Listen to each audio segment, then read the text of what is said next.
What's up guys, Shawnthebro here, and in today's episode of the Fighting Game Tutorial Series, we're going to be going over sound effects on command start. And essentially what this means is we will be able to perform commands, and those commands will have sound effects associated with them. Now we have covered sound effects throughout our game in supers, when receiving damage, but we haven't really covered it for commands themselves. So we can actually apply a sound effect to a command, and that sound effect will play when the command triggers. So quite simply, I have added a sound effect to my install animation, but instead of doing it through AnnoNotifies like on the super, I've done it as soon as the command is executed. Let's go ahead and test this out by giving ourselves full super meter, and then I can go and activate my install, which does this, and it does that little animation. At the start of that animation, as soon as the command triggered, you should have heard a little power up sound. I'm going to do it again, this time without talking over that part so you can really hear it. And there you go. So we can do that for any of our commands. We could do it for light, medium, projectiles, throws, whatever it is that you want. I just happen to pick that move since we've been working with it recently, and it's a very good example of a sound effect that I want to play every time that command is triggered. Now, before we hop into this episode, if you want to get caught up in the series and check out everything that we've done in the fighting game, you can click this playlist right here in the top right corner. Alternatively, if you don't care about that, you can go ahead and click this icon in the top right corner right here if you're just interested in how we did other sound effects and music in our game.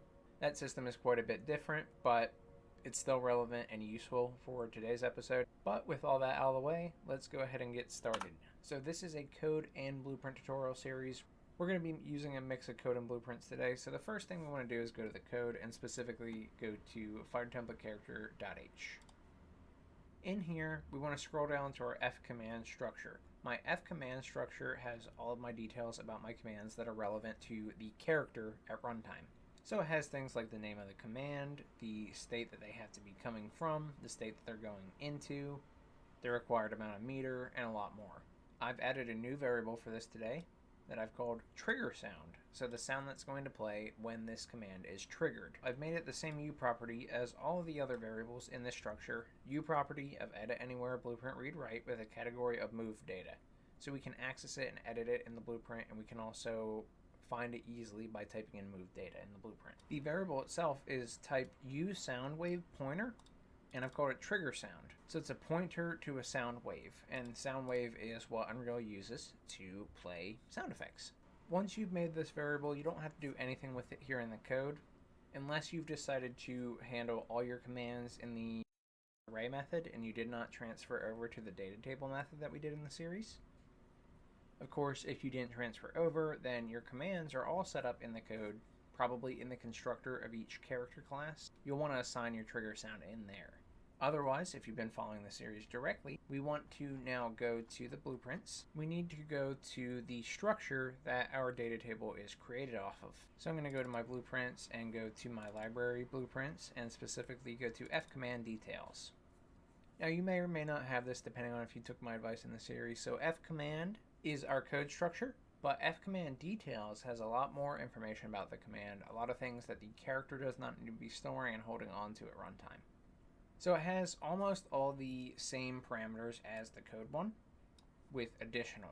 Specifically, you can see things like startup frames, active frames, recovery frames, video path, character class, description. All these things were not in the code class. So we use that other one as a lightweight one to access data, and this one's the more advanced one for things like the command list and other menu elements we may want to have this stuff on, like in the training mode.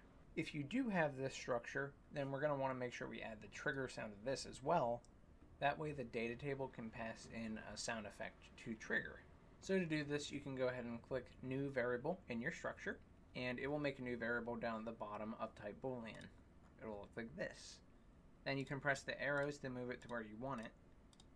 So I moved it up to right above the required meter because that is where I put the variable in the code structure. It's right above required meter and right below resulting state.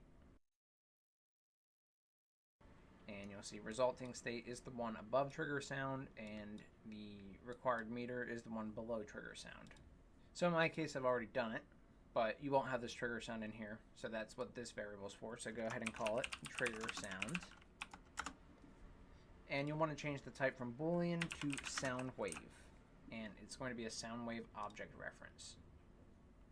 Now I'm going to remove the one that I just made, but make sure that you still have yours in here. Don't delete the one you just created. That was just for demonstration purposes. At this point, my blueprint structure and my code structure have been updated to support a sound wave. So I have to go into the data table. We have a data table called mutant command data. All the columns or all the variables from the structure will be able to be edited. So you'll see here, there's a whole section called trigger sound, and you can go to any row here, any command here, and set a sound effect for it. In my case, I've only set it for my install, which is activate omega form, but you can do this for all your attacks or only some of them, depending on what your use case is. It's really up to you. And so in my case, I have my trigger sound, and I just selected one of my sound effects that I have. This one is called Razzle Dazzle from my friend Melody. So thank you very much for that. Just to show you, this is the same sound you were hearing earlier. I'll go ahead and play it. Alright, so our command now has the proper sound effect on it that we want to play. We have to pass the data from the data table to the actual character. Again, if you were doing this on the code, you won't have to do this next part. This is specific to grabbing the data from the data table. But if you've been doing everything like you've seen me do, then we want to go to our character blueprint, specifically the base character blueprint. Now, when we come into the base character BP, there is a lot going on in here, but we can ignore almost all of it. We only need one event, and that is our update character commands event. This gets called when the character is fully spawned and ready to grab the data from the data table and put it into their command list.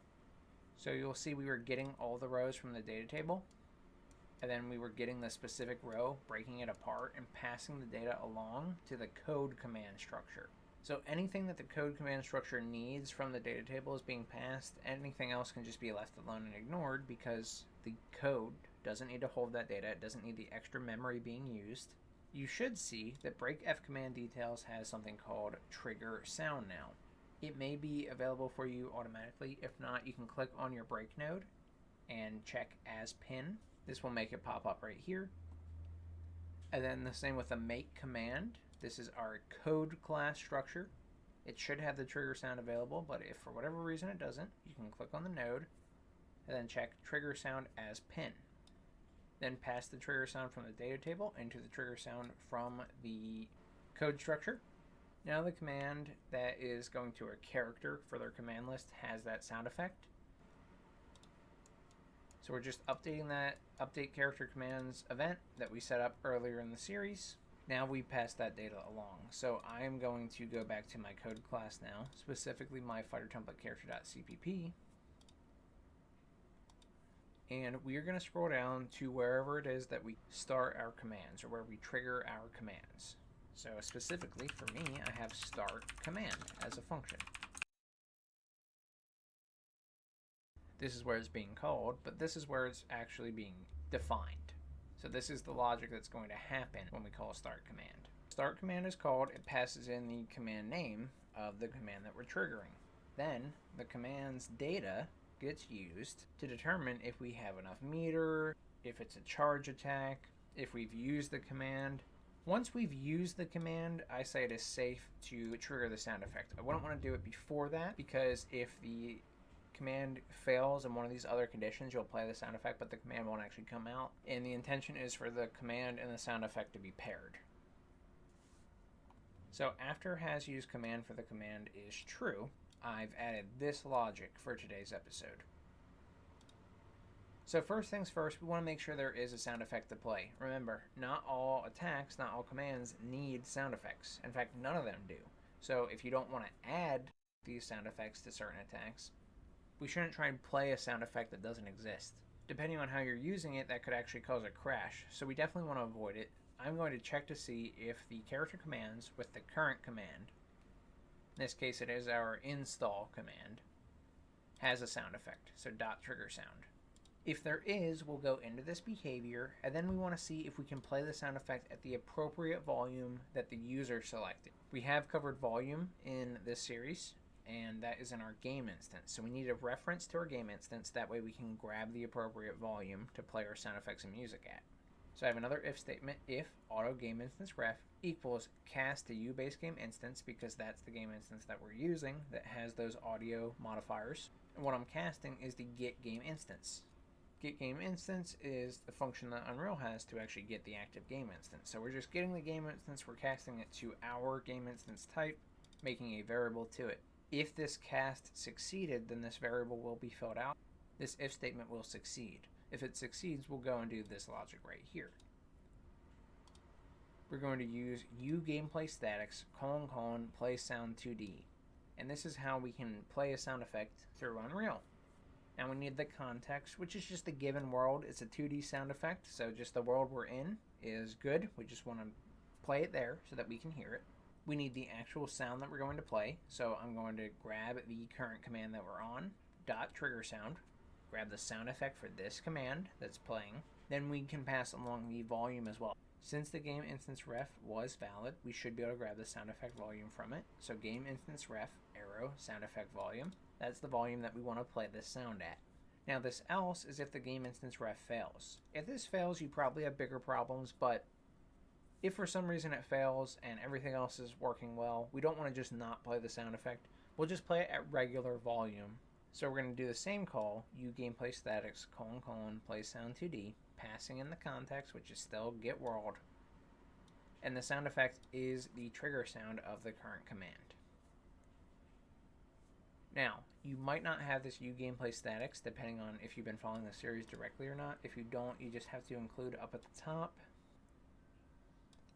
#include kismet/gameplaystatics.h. Once you do that, you will get access to those static functions that you can then call, just like I did in this episode.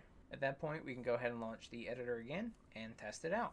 Anyway, guys, that's all I got, so thank you so much for watching. If you enjoyed, please subscribe, and consider joining the Patreon or YouTube membership. I'll show the benefits here, and you can click the link in the top right corner to get started. If you ran into any issues while watching this tutorial or any of my tutorials, feel free to join the Discord community, and I'd be happy to help you out. That is completely free. Like I said, guys, that's all I got, so thank you so much for watching. I'm Shawnthebro, and I'll see you in the next one. Goodbye, guys.